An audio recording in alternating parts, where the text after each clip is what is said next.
अस्सलाम वालेकुम। एक नए वीलॉग में आपको खुशामदीद कहते हैं। उम्मीद है आप जहाँ भी होंगे खैरियत से होंगे।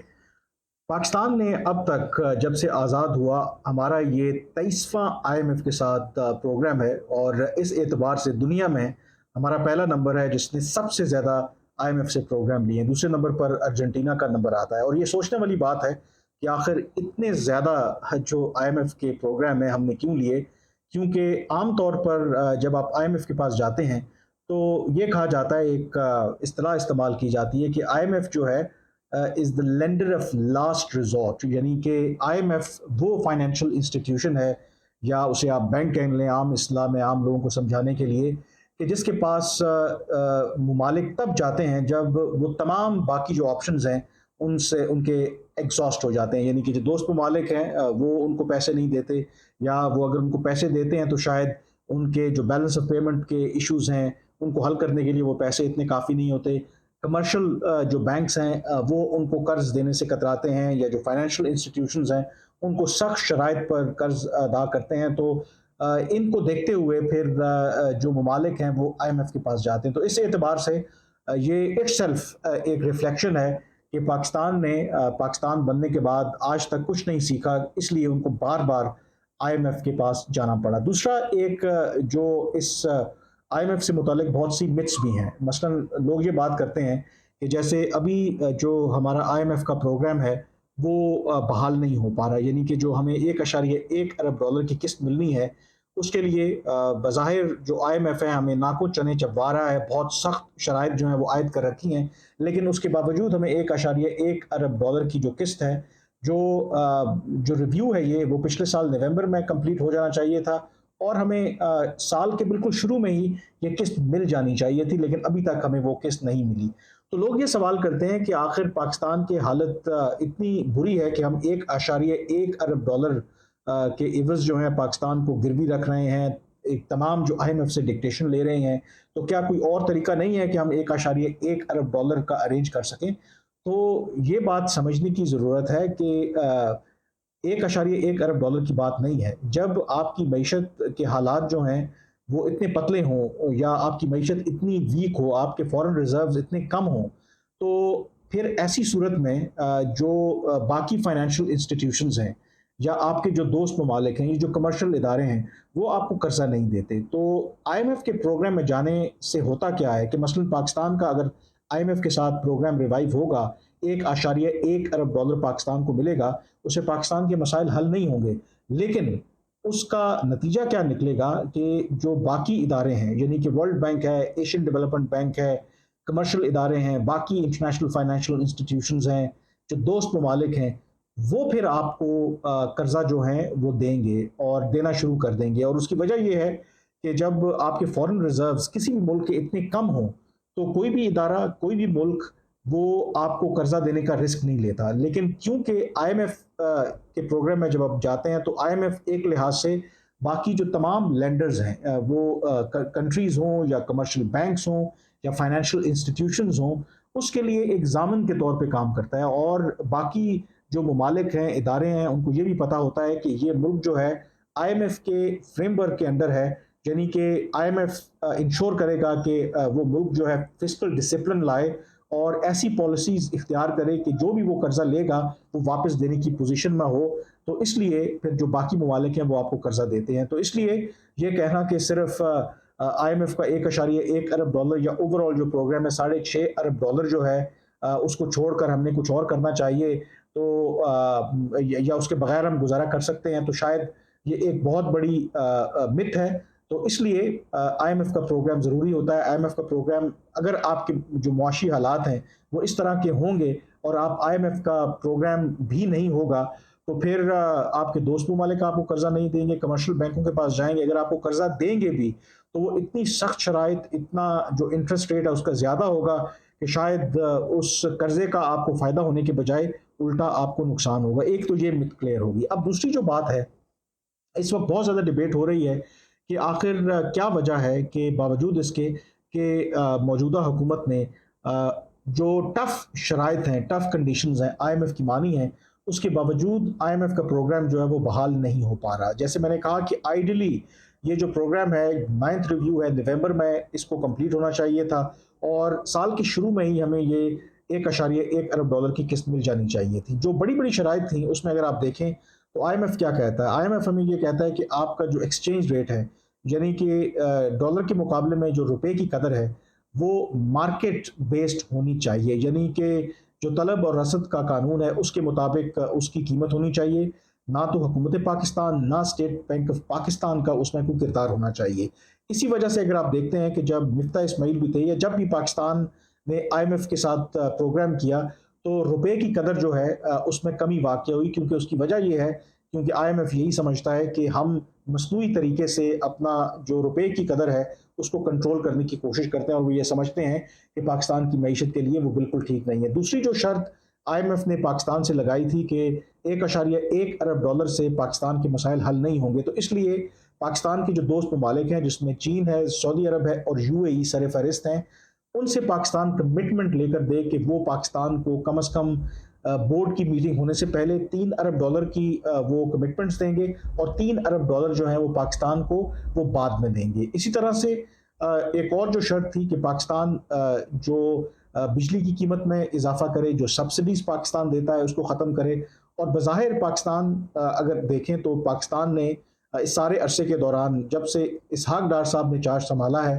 तो अगर इंटर बैंक का रेट देखें तो पाकिस्तान में रुपए की कदर में कोई 67 रुपीज़ जो है वो कमी वाक़ई हुई है। इसी तरीके से अगर आप देखें तो पाकिस्तान ये दावा कर रहा है कि जो पाकिस्तान के दोस्त ममालिक हैं उन्होंने अपने तरफ से कमिटमेंट्स जो हैं वो आईएमएफ को दे दी हैं कि वो पाकिस्तान को आईएमएफ का प्रोग्राम होने के बाद कर्जा देंगे। लेकिन हाल ही में हमने देखा कि जो minister of state for finance हैं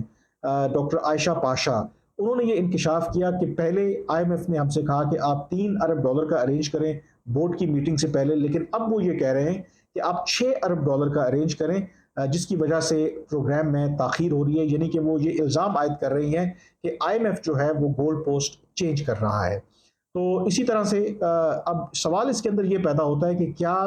पाकिस्तान के खिलाफ कोई पॉलिटिक्स हो रही है? लोग ये सवाल कर रहे हैं कि क्योंकि पाकिस्तान का झुकाव चीन की तरफ है, या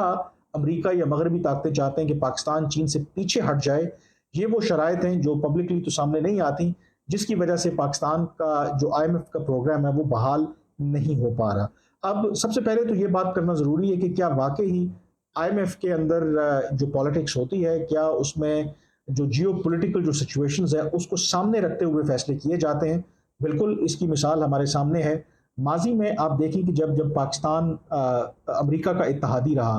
तो जो मुश्किल शराइत पाकिस्तान पर जो आईएमएफ आयद करता था, अमेरिका के एक टेलीफोन कॉल पर वो जो शराइत हैं उनको या तो वेव ऑफ कर दिया जाता था या वो शराइत जो हैं वो नरम कर दी जाती थी। और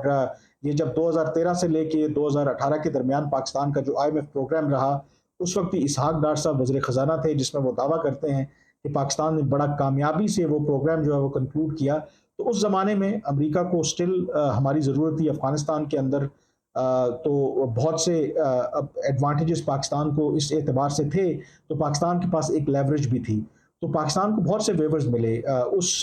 दौरान भी शराइत जो हैं वो आईएमएफ की उस वक्त भी सख्त थी, लेकिन उसके बावजूद पाकिस्तान का जो प्रोग्राम है, जो पाकिस्तान को जो अक़सात हैं कर्ज़ों की वो जारी होती रहीं, क्योंकि अमेरिका ने उसमें अहम किरदार अदा किया। इससे पहले भी अगर आप देखें तो जब जब अमेरिका को पाकिस्तान की ज़रूरत रही, तो उन्होंने इंटरनेशनल फाइनेंशियल इंस्टीट्यूशंस को कह के पाकिस्तान को कर्जे भी दिलवाए, बल्कि जो शराइत थी उनको भी उन्होंने सॉफन करवाया, यानी कि सॉफ्ट करवाया। लेकिन एक लिहाज से वो पाकिस्तान के लिए नुकसानदेह भी था, क्योंकि जो आईएमएफ आपसे क्या कहता है, उसकी रेसिपी बड़ी सिंपल है कि आप अपने अखराजात को कंट्रोल करें, आप अपने टैक्सेस में इजाफा करें, आप जो लॉस मेकिंग एंटिटीज़ हैं उनको उस मामले को एड्रेस करें। अगर आप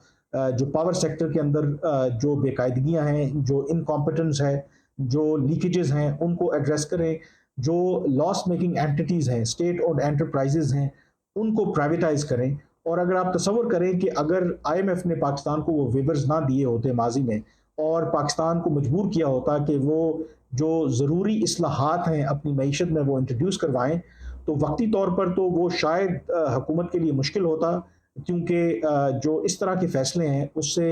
यकीनी तौर पर आवाम को तकलीफ़ होती,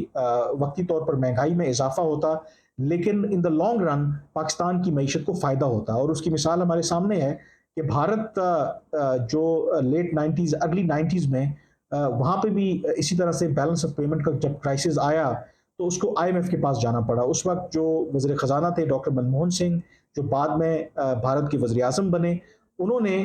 उस आईएमएफ के प्रोग्राम को और जो बैलेंस ऑफ पेमेंट का क्राइसिस था एज अ अपॉर्चुनिटी लिया, और जो पॉलिसीज उन्होंने इंट्रोड्यूस कराई, अपनी मीशत को डी रेगुलेट किया, उसका नतीजा क्या निकला कि आज जो भारत की मीशत जिस तरीके से ग्रो कर रही है, उसमें बहुत बड़ा जो कंट्रीब्यूशन है वो डॉक्टर मनमोहन सिंह और उनकी पॉलिसीज का है। यानी कि उन्होंने उस आईएमएफ के प्रोग्राम को एज अ अपॉर्चुनिटी इस्तेमाल किया। On the other hand Pakistan, जैसे मैंने कहा कि पाकिस्तान बनने से अब तक 23 मरतबा आईएमएफ के पास जा चुका है, और 1990 के बाद 11 मरतबा हम आईएमएफ के पास जा चुके हैं। उसके मुकाबले में भारत एक दफ़ा गया है, जो बांग्लादेश है वो सिर्फ 3 दफ़ा गया है। और इवन के जब जब हम आईएमएफ के प्रोग्राम के पास गए और जब नहीं भी गए, तो हमारे जो फॉरेन रिजर्व्स हैं, ज़र मुबादला के ज़खायर हैं, वो इस सारे अरसे में अगर हम जो पीक टच किया है वो 21 बिलियन डॉलर। इतना बड़ा मुल्क और सिर्फ हमने जो मैक्सिमम पीक टच किया वो 21 बिलियन डॉलर। उसके मुकाबले में अगर बांग्लादेश देखें तो आज भी शायद उनका जो फॉरेन रिजर्व्स हैं वो कोई 40 बिलियन डॉलर के करीब हैं, भारत के कुछ 600 अरब डॉलर के करीब हैं। चाइना की तो बात ही ना करें, 4 ट्रिलियन डॉलर यानी कि 4000 अरब डॉलर के उनके फॉरेन रिजर्व्स हैं, और पाकिस्तान जो है वो 3 अरब डॉलर के आसपास इस वक्त फंसा हुआ है। तो एक तो ये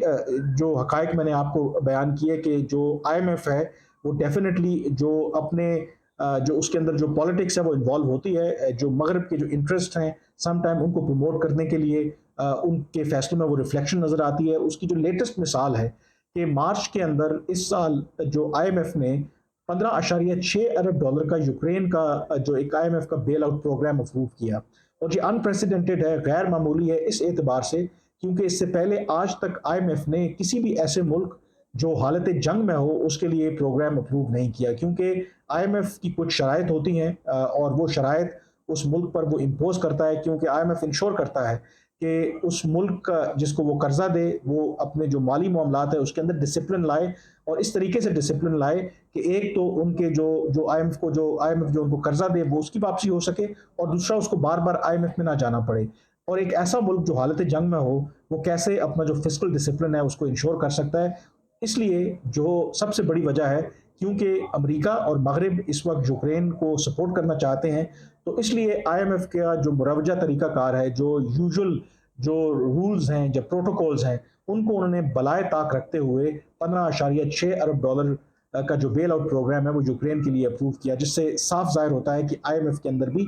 पॉलिटिक्स होती है। अब आते हैं पाकिस्तान की तरफ। तो पाकिस्तान को अभी तक कर्जा क्यों नहीं मिल रहा 1.1 अरब डॉलर का? दो के अब 25 दिन रह गए हैं, क्योंकि 30 जून को ये जो हमारा प्रोग्राम था ये वैसे ही ख़त्म हो जाएगा। आज वज़ीर-ए-आज़म शहबाज शरीफ ने इस उम्मीद का इजहार तो किया कि वो तवक्को कर रहे हैं कि ये प्रोग्राम ख़त्म होने से पहले कम से कम 1.1 अरब डॉलर की किस्त जो है पाकिस्तान को मिल जाएगी। लेकिन जो लोग आईएमएफ की वर्किंग से वाकिफ़ हैं वो ये समझते हैं कि कोई मौजज़ा ही होगा कि पाकिस्तान को इतने कम अरसे में 1.1 अरब डॉलर की जो किस्त है वो मिल सके। अब क्या पाकिस्तान के खिलाफ पॉलिटिक्स हो रही है? कुछ उसी इंडिकेशन है। कहा यह जा रहा है कि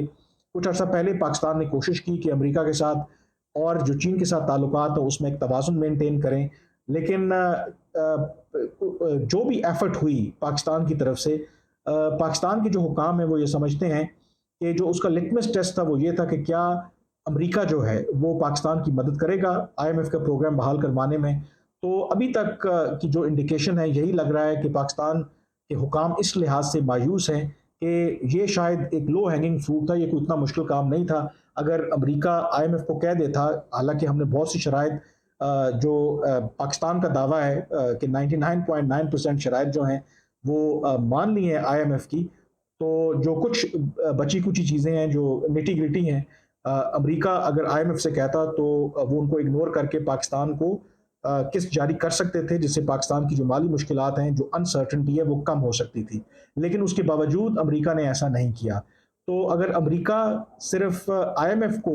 1.1 अरब डॉलर की किस्त जारी करने के लिए हमारी मदद नहीं कर सकता, तो इन द लॉन्ग रन वो पाकिस्तान की मीशत के लिए या ओवरऑल जो पाकिस्तान के इंटरेस्ट हैं उनको प्रोटेक्ट करने के लिए क्यों मदद करेगा। तो इस एतबार से ये बात कही जा रही है कि एक दफ़ा फिर पाकिस्तान चीन की तरफ देख रहा है, पाकिस्तान चीन के करीब हो रहा है। इसी तरह से रूस के साथ ताल्लुकात को, जो कई अरसे से वैसे ही खामोश सफारतकारी के ज़रिए हम अपने ताल्लुकात को बेहतर करने की तो कोशिश कर रहे हैं, लेकिन हालिया महीनों में, हफ्तों में देखें तो पाकिस्तान रूस से तेल इंपोर्ट करने की बात कर रहा है। इसी तरीके से हाल ही में पाकिस्तान ने फैसला किया है कि रूस, ईरान और अफगानिस्तान के साथ हम बार्टर ट्रेड करेंगे, that is also very significant. फिर इसी तरह से वज़ीर आज़म शहबाज शरीफ और जो ईरान के सदर हैं, हाल ही में उन्होंने पाकिस्तान ईरान की सरहद के ऊपर बॉर्डर मार्केट्स का जो एक प्रोजेक्ट है उसका इफ्तिताह किया है। अगेन इस मंसूबे को या जो इफ्तिताह किया गया है इसको लो की रखा जा सकता था, लेकिन खुद वज़ीर आज़म का वहाँ पे जाना, उधर से ईरान के सदर का आना, लोगों का ये ख्याल है कि ये भी एक इंडिकेशन है कि पाकिस्तान क्या बताना चाह रहा है, जिससे एक पाकिस्तान बेसिकली एक सिग्नलिंग कर रहा है कि पाकिस्तान की जो अप्रोच है वो इस वक्त क्या है। फिर क्योंकि इसके अंदर एक और जो फैक्टर है कि ईरान और जो सऊदी अरब के दरमियान जो मफाहमत हुई है मिडल ईस्ट के अंदर, जो उसके जो पॉजिटिव इम्पैक्ट होंगे, तो पाकिस्तान को ये लगता है कि उनका जो नेचुरल इस वक्त जो अलायंस है, और वैसे भी पाकिस्तान की जो मुआशी इस वक्त मुश्किलात हैं, अगर पाकिस्तान चाहे भी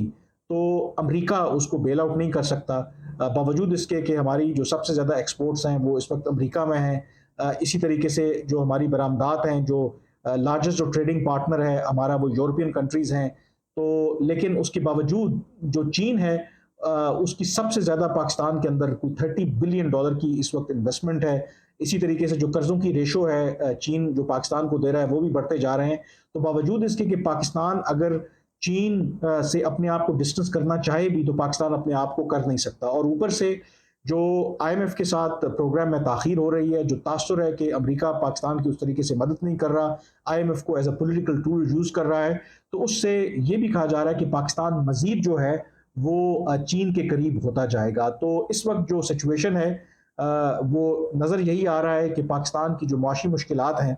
वो यकीनी तौर पर बढ़ रही हैं, और जो IMF का प्रोग्राम है, कम से कम ये जो प्रोग्राम है जो 30 जून को ख़त्म हो रहा है, अगर पाकिस्तान को ये एक और किस्त मिल जाती है $1.1 अरब की, तो ये एक बहुत बड़ा मुआवजा होगा। लेकिन अगर ये प्रोग्राम उसके बगैर ही कंक्लूड भी हो जाता है तो ये भी लोगों का कहना है, जो इकोनॉमिस्ट्स हैं, कि पाकिस्तान को एक